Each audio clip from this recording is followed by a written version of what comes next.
So may I then talk about the final exam a little bit. So the paper, unlike last time, the question paper again will be 3-hour paper, closed book paper,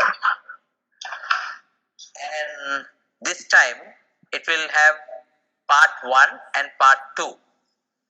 Part 1 is a caselet which would carry 40 marks. Part 2 is set of essay type questions. You have to answer 3 questions out of 5. Each question will give you 20 marks. To 20 into 3, 60. 60 plus 40, 100. So I'll be giving you a choice. I'll be giving you a choice for the second part. There will be 5 questions for you to pick 3. So the case is mandatory. Part 1, 40 marks. Case is mandatory. There will be 4 questions on the case, or rather caselet, I would say, to be fair by you. It will be maximum 1 A4 sheet, or if at all 1 page and a quarter of A4 sheet. So nothing to worry. You don't have to spend too much of time reading the case. It's a brief case or a caselet. So there will be 4 questions, 4 mandatory questions, 4 compulsory questions based on the case. Each will carry 10 marks. So 10 into 4, 40 marks. All 4 questions. They will cover areas like personality, emotional intelligence, and also teamwork, and so on. I mean, broadly, emotional intelligence, personality, for example, Big 5, and teamwork, those aspects will be covered through the case.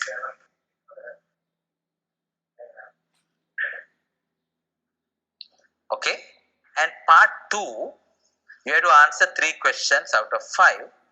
Again, I'll give you some probable areas. I would call them possible areas. So probable areas, and that doesn't mean that other areas are unimportant. From the examination point of view, this might be more probable. Say, for example, Seki cycle, what Noneka and Takeuchi have proposed. Seki cycle, you should know what Seki cycle is, and a visual depiction of Seki cycle, how the knowledge conversion takes place. And you should be able to relate it to a typical workplace setting in your organization. How do you see Seki being applicable? What is the application of Seki cycle in your workplace? Can you take a particular job or a particular position and describe the Seki cycle with regard to your organization? That might be very interesting. And out of the behavioral effects with regard to decision making, I must admit that it's a bit of a heavy area, and I have uploaded some video clippings in addition to my video, and we talked about various effects. And if you can zoom into Ash effect, what do you mean by Ash effect? What Professor Solomon Ash has found, and what Professor Solomon Ash has interpreted with regard to Ash effect, and how it is applied to a workplace. What are the managerial implications of Ash effect? Might be very handy, might be very useful if you focus on that. And then we talked about team effectiveness, factors contributing to team effectiveness. What are the critical success factors? How do you ensure team effectiveness? What are the things that you can do in your capacity, in your job, in order to ensure team effectiveness? So you can talk about even certain barriers for team effectiveness. So the whole area around team effectiveness might be very useful. And also we talked about motivation. I forgot to mention the detailed discussion we had on motivation. We looked at content theories. Then we looked at process theories, various aspects of motivation. So again, I will not tax you too much on complex theories like Victor Vroom's expectancy theory or Bandura's social cognitive theories, but I would focus more on the content theories. For example, Herzberg's motivators and hygiene factors. What is the difference between a motivator and a hygiene factor? How are they different? What are the importance of those two aspects, and some practical examples of hygiene factors and motivators in your workplace? And if you are a leader or a manager, how do you ensure hygiene factors? How do you create an environment to have motivating effect on people? Some of those things might be quite handy, quite useful. And again, what are the causes for stress? What are the distress creating factors in organization? What are the causes for distress? You should be able to differentiate eustress with distress in a visual form. Where would the distress begin? Where would the eustress end? Like a parabolic curve that we discuss, the performance versus stress level. You should be able to visually depict, visually draw, and then take insights from that. And also we talked about peak performance pyramid, the 4 capacities you need to have as a corporate athlete: your physical capacity, your mental capacity, your emotional capacity, and your spiritual capacity for you to get into a peak performance state. And also as a distress preventive mechanism, when you are a corporate athlete, when you are dynamic like a corporate athlete, when you are at the peak performance state, then stress is not an issue. You will not reach distress. You maintain eustress. So you should read the peak performance pyramid, the 4 levels, with suitable examples and how they would be useful to you, either to you as an individual or you as a manager. You should be able to interpret the distress preventing mechanisms, more preventive approach to distress. That can be one possible testable area. So essentially, that's what we are going to zoom into, we are going to focus into. And again, as I always emphasize, since this is the second round of examinations that you all are going through, I would suggest write precisely, write to the point, and make sure that you are elaborating your point with suitable examples, appropriate quotations, and enrich your answer with global and regional examples. And also be visual wherever possible, add diagrams, add suitable visual aids, flowcharts, and elaborate your answer with those. And again, whenever you give recommendations, IRTO is a must. Issue, recommendation, timeline, output and outcome.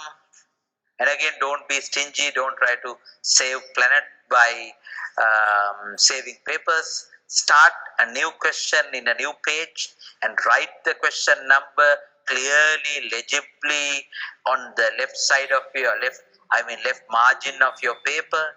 So don't start a question without the question number. Don't start halfway through in a page, and write very clearly, underline the key points. If you have a highlighter, highlight the key points. And if you are not clear about anything, Mr. Jayant, the new Nella will be there. You can clarify things with him, and then make sure you type the answers properly. Don't wait till the last moment to type the papers, and make sure that it remains as a docket. Don't add loosely tight papers at the end. Insert them into the docket so that it remains as a docket. These are some of the common mistakes that I have seen in the past. And put your answer in paragraphic form. Don't write everything in bulk. So highlight the key points, underline, kind of use a different color, and then don't try to be zigzag. Part of an answer, you put it in another page, and you come back, and those things are messy. Those things will confuse the examiner, and you know the results when the examiner is confused.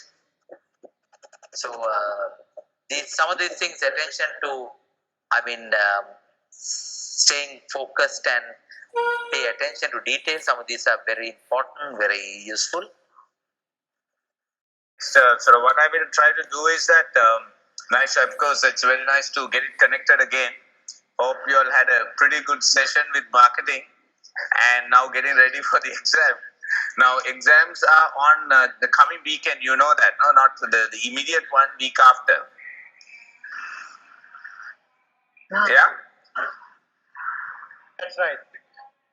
That's right, yeah.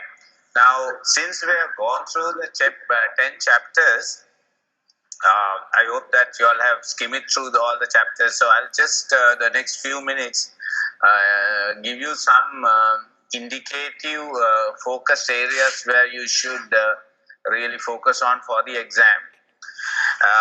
As we discuss at the sessions, there's one particular area always we have been testing the competitive environment.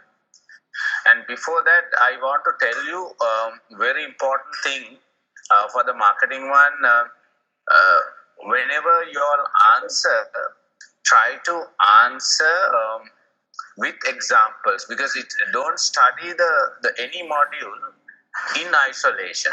The very first principle is, whenever you are studying, say, service marketing or competitive analysis or marketing mix or whatever area, try to study with relevant examples, because that will be very handy for the exam also.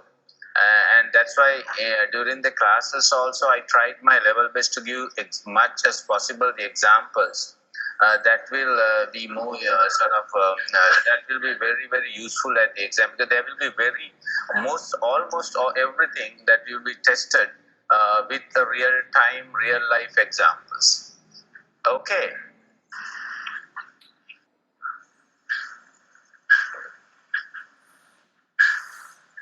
Can you all hear?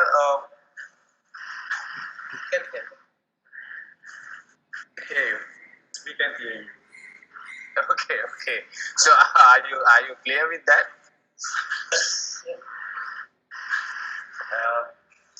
The few things that since all of you all are not connected today, please tell the others also. I suppose that you will do that. There are few areas. Of course, all the questions will come across all 10 chapters, so that will be too many things for you to focus. But my objective today is to give you some focus areas where you, while you are going through all the 10 chapters, focus on some areas, perhaps more than the rest, right? One area that probably you would have seen that the understanding competitor in a marketing context is extremely important. And strategies a marketer adapt to attack the competitor in a real life situation. There we discussed few strategies from portals to six-pronged strategy, all that, and so that will be with some examples will be very handy, and the competitor analysis overall, understanding the competitor dynamics for several practical brands. When you are selecting the brands, like the Dubai-based but familiar brands for you. Sometimes you can take your own company brand or even anything else, right? That's one area. If you have any areas to be still it's not clear, please ask from me, right? The second area probably you will be tested is again the culture. When as a marketer, how the marketing mix, the product, price, place, promotion in the place, this was the marketing 6 P's and 7 P's goes with the culture. Product across all different countries because of the culture, pricing has to be different. If you take few examples, how the mix works with the culture is an important area. I think we've spent almost like 2 sessions on that. Again, I'm repeating it with real life examples. Say, for example, how Coca-Cola is doing their different communication strategies across different culture. In terms of communication, is one of the P's in the marketing mix. Right, and so Middle East, how they advertise against take London or even Sri Lanka, how is their, so probably the more you put theoretical frame, like Hofstede, when you talk about the culture, bring some theoretical framework also. Right, the more you bring theoretical and practical framework together with the real life example, the more you will score marks. One good news is I want to tell you is that you will not be tested anything outside the 10 chapters as a benefit of the doubt to the students. So if you go through all the 10 chapters carefully and focus on some of the areas what we are discussing now, you will be better equipped to face the exam. Okay. The another area. Hello. Yes, we are there. Okay, okay, good. I thought silent meaning that you are doing something else. No, we are writing everything as pretty bad. So that's why you're quite busy about the right. No problem. The third thing which perhaps has to be focused is that the service marketing, right? And the service marketing again. One small advice is that you have to read the question very carefully. Sometimes you can be a consultant to a company. So when you are a consultant to a company, your role is that you are advising the company what to be done. I'll give you an example. Is that if you are becoming a consultant to a company and asking them to do a plan to increase some revenue or profit or whatever, using the marketing mix and especially the service area, you have to see those the 5 elements: intangibility, tangibility, some special elements of service marketing against a FMCG or a white goods company, and those areas how you can practically use. I'll give you an example: people factor to gain a competitive advantage, or the physical or processes how to gain a competitive advantage. Take a real like Emirates or Sri Lankan Airlines or whatever, and if you become that type of stuff. So it's a very, again, a practical connotation. If you go through the full service marketing paradigm, you will see there are few things in service marketing, especially that you can do. It should be very practical and to gain a competitive advantage. So just be comfortable in that area, right? Read with a little bit of stuff. That definitely there will be a question on the service marketing side also, right? And the other area that a question will come for sure is the marketing mix. Because marketing mix roughly STP and marketing mix covers about 35 to 38% of your syllabus, right? And that's where since it's a huge element, marketing mix will be a product, price, place, promotion area. It's too big to handle in one question area. But say, for example, I'll give you a very simple example. Take if it's two elements like product and say communication, how you can use it in a real life example. Again, for a given brand selected, whether it's FMCG or whatever, to gain a competitive advantage. So again, as we discussed in the class in length, I think we took a lot of examples, and whatever example you all are familiar with, take distribution. I think distribution is a lengthy thing. One small advice again: read the question at least 2 times before you sit. Since there are a lot of non-marketeers in the class, I think most of you all are non-marketeers, so it's very important to understand, because what we have seen during the past, students may sort of understanding of the question itself, some people do not understand it 100%. So understand it, absorb it. Okay, this is what exactly the question is all about, and then plan your answer. So we call it a UPW strategy: understanding, planning, and then write the skeleton of the answer in a rough paper. Especially for non-marketing people, that can be very handy. Even the marketing people, first you call it a UPW strategy: understanding, then plan. Okay, what is this question? Okay, this is what it's all about. This is about distribution strategy. What is distribution? Okay, for a selected brand or whatever. So and then plan, and then write. Then you can manage your time also properly, because you will have a selection anyway. As done in the past, out of 8, you will be answered only 5. Right, so stick to the very fundamentals. Read all the 8 questions, select the best possible 5, and select the most easiest question at the start, and then the most difficult you try to do it at the last, because then you will get confidence also when you do the first question, the easiest question. But in terms of time slotting, be very careful. We have seen during the past some people write beyond the required answer also, and then the final question they lose time. So don't get into that. Have a good time management system.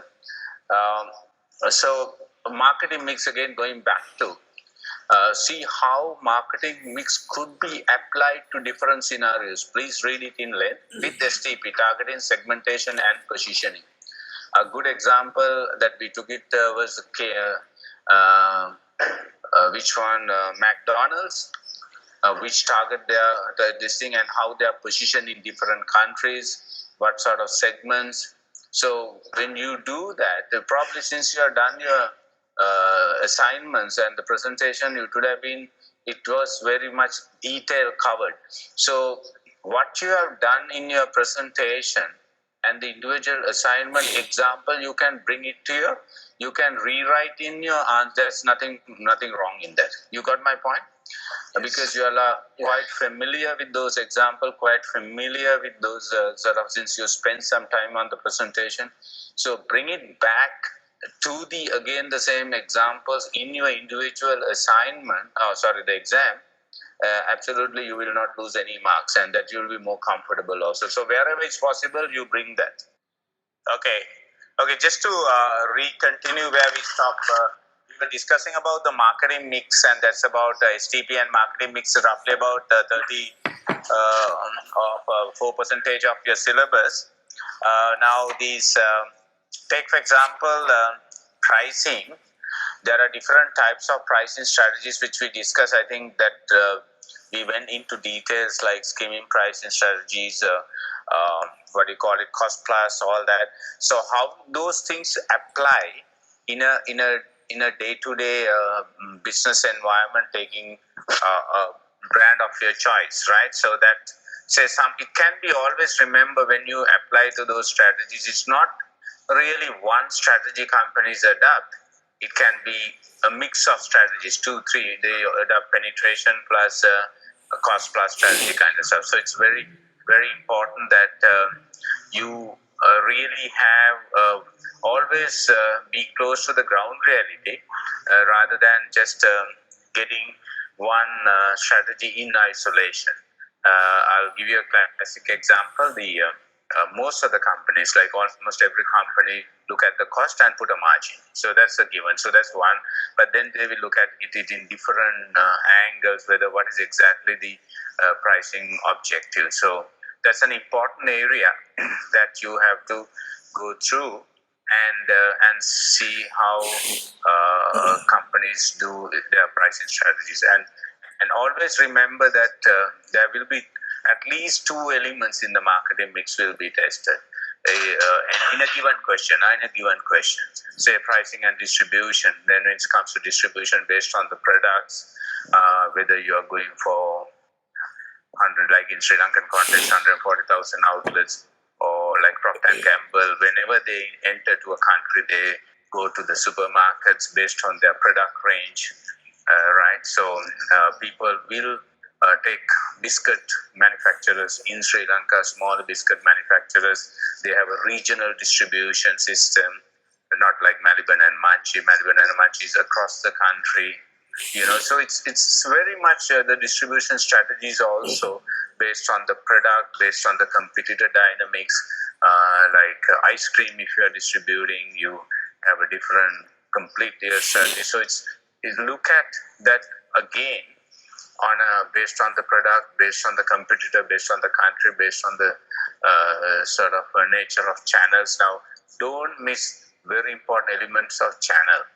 And I think we spend quite a bit of time on understanding when you talk about the channels.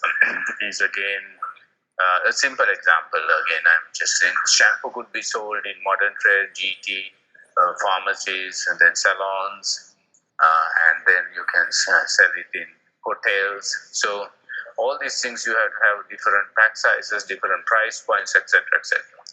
Right? So look at that. So communication strategies, again, for example, a very important element in the whole syllabus, like communication objective. What exactly your communication objective? Whether you want to go through that session also again, and it's a very interesting area also. The final day, I think, just before the final session, we did that, developing the communication message. In my presentation, there are sort of steps being given.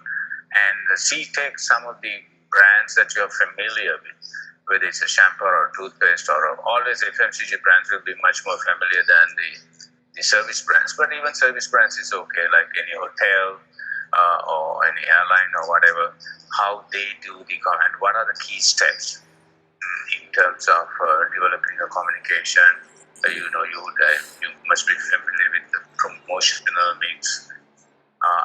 So it's since every class we had about 18 to 20 slides. I hope all of you have got the slides. So it's very important to go through that and sort of with the sort of examples, and then you'll be much be ready. I'm quite sure you will be able to answer to the questions. Only my reservation is that the adequate answer within the time period, which perhaps the more you get prepared with natural examples, you will be much more equipped. So always everything that you study with the examples. That's the best advice I can give you, right? And then you'll be much faster at the exam. In marketing view at master's level, you will get a very rare question to explain theory. You will not get that. Right, that's for sure, and that will always with relevant examples. Another area which is a very quick and very, I could say, easy to get marks kind of stuff is the biobehavior area, the 5-step strategy.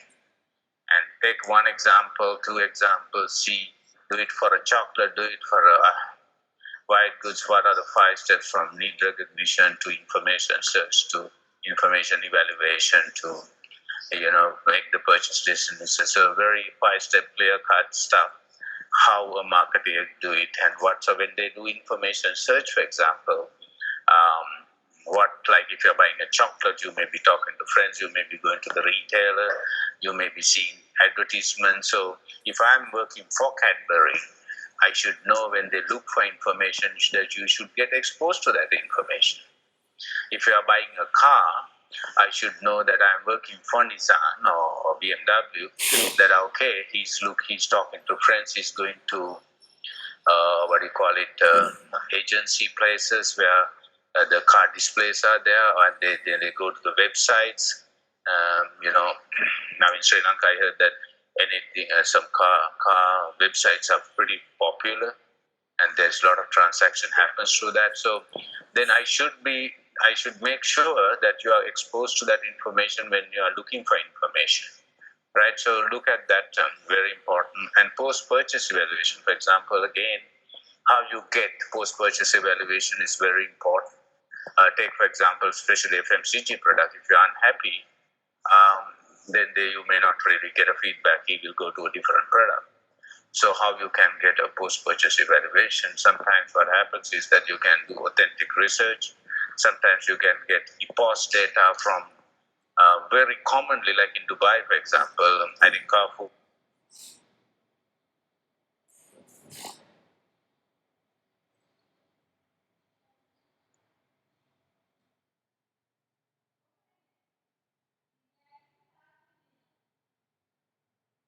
Lankan context, say electronics like Aban, Singh or whatever, and the service industry like airlines, hospitals, all the service industry. Service industry, no choice. You have to, like if you take Emirates, for example, you have to take 7 Ps. So the question is that for a FMCG product, physical evidence. Now, if you're selling Cadbury, physical evidence is not a major criteria or processes. But product, price, place, promotion, actually it's a 4P strategy. But I always advise the people factor, don't remove it. So 5 Ps versus 7 Ps. Good question. Most of the examples will be under FMCG product or a service industry. So it's a 5 Ps versus 7 Ps drama. Or if you take industrial product like machinery example, very commonly not used. Then again, the 7 Ps will come in because of the people factor, and then the processes and the physical evidence, mainly because the process of how you there are some, when you are bringing machinery, there can be a lot of red tapes from one country to another based on certain factors. So the processes can be, but going through the past experience, not even 5% of the students generally select industrial brands. Hope that has given you some idea about how to use the 5 Ps or 7 Ps. Sir, thank you very much. Yeah. Can we have some insights with regard to the paper structure? Sorry? Can we have some insights with regard to the paper structure? How many questions will be asked and out of how many questions we have to answer? Yeah, the structure of the questions is that technically it's 8 questions for 3 hours, and you have to answer 5 questions. So you actually have a selection, right? You can omit 3 questions. So out of 8, you're supposed to answer 5. Within that is roughly 180 minutes you have. In 180 minutes, you are supposed to answer 5 questions. So if you really divide 180 by 5, you see the average time for a question. That's roughly about 35 minutes. So my advice to you is that read through the paper. This is perhaps for any question paper, you should do the same thing. And select the most easiest question, and then the second easiest question. Then you get a lot of confidence. But try to manage within 35 minutes. Now, to manage in 35 minutes, you do a little bit of intrapersonal communication, meaning that, okay, what exactly this question is? What is this asking? So do a little bit of planning. Most of the students, what we see, they just keep on writing. And that can so if you put 6 points that you want to cover or 7 points in the planning process, that you will have a very good rhythm of answering. Like, okay, I am going to write 5 or 6 good points for the question number 1, and that 6 points you can have in 6 paras, small paras. You will definitely be effective. rather than otherwise what happens, whatever that comes to your mind, you keep on writing. So sometimes that the rhythm of the answer maybe it's like a story that you have to write. So planning, spending out of 35 minutes, what generally the examiners are saying, spend about 7 to 8 minutes on planning. That's okay.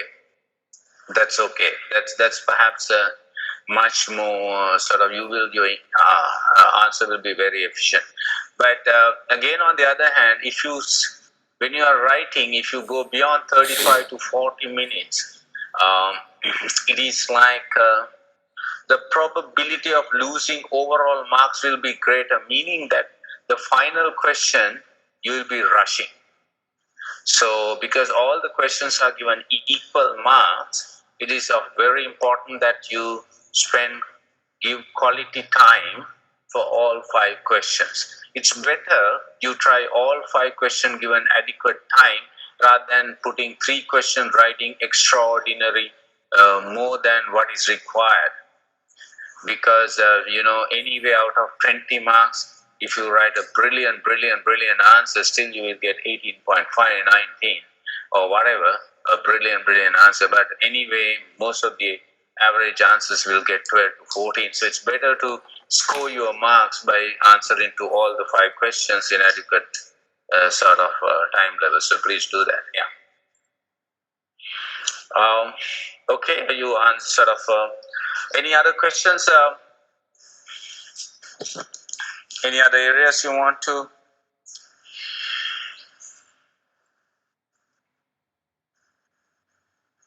Just to recap in terms of the areas what we discussed during the last probably 30 minutes or 40 minutes, just take it. The competitive analysis is very important. Look at sort of the very common thing everybody knows, supporters, FIFOs, or the defensive strategies of competitors, something like different types of attacks. I think we discussed that in length, so I'm not going to spend much time, like position defense, flank defense, all kind of stuff. So that is an important area for you to, but the biggest challenge for you to will be at the exam is to bring an example and do that. For example, position defense is in the mind of the, you go through your notes, you will see that position defense is that position in the mind, the top of the mind. When you go and buy a biscuit, the Maliban should come before munch. That's a position defense. So position defense is technically is done through sheer advertising, right? So that sort of thing. Then flank defense. There are 6 strategies on that. So it is very much sometimes the withdrawal strategy, the 6th strategy. You see that you cannot. It's like a war. It's a certain area you cannot. The competitor is attacking at a very high level, so you withdraw. That's again a competitor strategy. By design, you are withdrawing from that area because your competitor is very strong. So have some, but you don't have to use all 6 perhaps. But look at the question very carefully, and then based on the question, take 1 or 2 practical examples and try to explain. Right. And then we talk about 34% of the syllabus is all about marketing mix and the TP model and how you could use the pricing strategies. And always remember the pricing strategies comes in most of the companies. Take your companies that you work, is a combination strategies. It can be a penetration versus cost plus. Take a good example is Pantene and Pantene and what do you call it? Take Coca-Cola and Pepsi Cola pricing strategies across. That's a competitive parity pricing strategy. And the distribution. When it talks about distribution strategy, it's all about the channel, what type of products, what is your distribution objectives you have there. You're going to have in all outlets or selected outlets. Like in India, there are 5 million outlets. Best FMCG company like Unilever distribute only to 1 million outlets out of 5 million outlets. Why they do that? Because it's a cost of distribution. When they go beyond 1 million outlet, cost of distribution is more than the revenue they get. So a distribution strategy, be very practical. The more you put a practical answer with some common sense, you will get more marks than a hypothetical situation. So always remember, that's where the marketing is a very practical subject, and there's a lot of day-to-day practical examples you could use.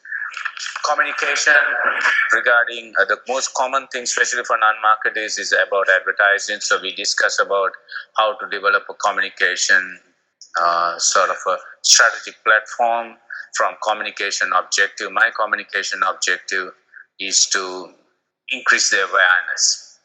Like Coca-Cola will never will be doing that sort of a thing, because awareness of Coke is very high, right? So Coca-Cola may sometimes may do, if instead of there, you again go through the slides very carefully. What type of some people communicate to inform. When you are launching a new product, my objective is to inform about the norm. Sometimes to persuade.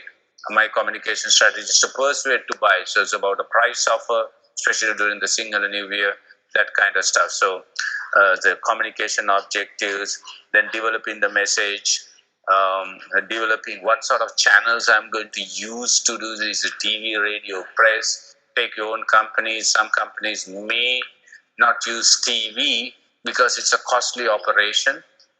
So you have to be absolutely practical what sort of channels you use, right? Some people only use, now in today's context, internet is going to be a very effective sort of medium of communicating, websites, all that. So based on the product, based on the your communication objectives, you will develop the channel, right? So that's area. The other area we discussed was the culture. And a good example of whenever you are writing the answer, have a very much theoretical framework, since it's at a master's level, and bring that practical connotation. A Hofstede model, how you could use, I think we discussed in length by taking the communication, marketing impact in terms of like power distance. When the power distance is high, you can use brand ambassadors. You remember that? So power distance is, because power is celebrity is a power, that type of stuff. So that's again one area that you all have to focus on, how the cultural element in a marketing context take a selected product and could be used. About this marketing myopia, please, it's one area that we discussed in length. We had a case study, we had a presentation, 6 areas why marketing myopia. That's, I have to repeat it. Okay, and the service marketing. Service marketing is also, it's a very important area, especially people, processes, physical evidence, how it could be used to gain a competitive advantage. Buying process, 5 steps, quite a simple, easy, but a very important area in the whole marketing syllabus.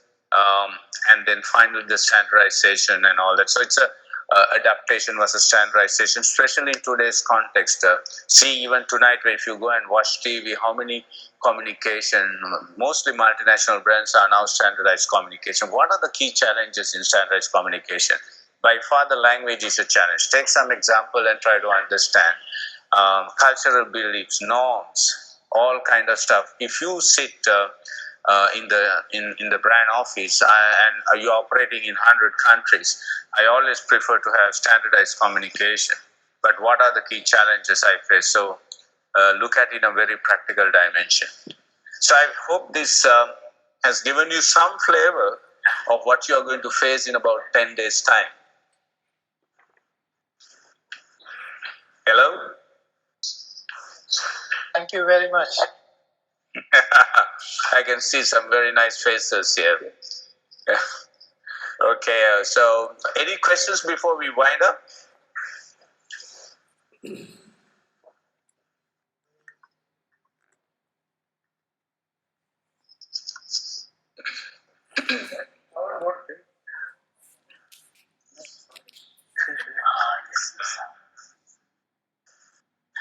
it's my final advice is that I think, especially again, I'm saying because it's non-marketers, is that do not worry about this. The what we discuss and what we have discussed in the class, the 10 chapters.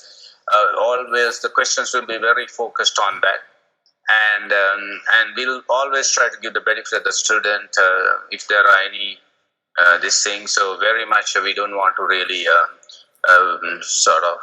make your life miserable for sure.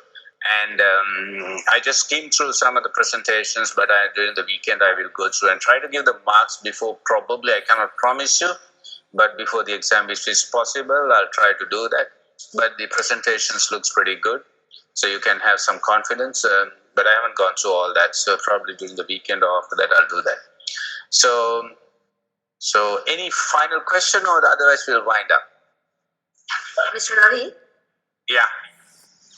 Is it possible to, is it okay to use the same example in many questions? For an example, you take a real-time, real-life example and you use in multiple questions if needed.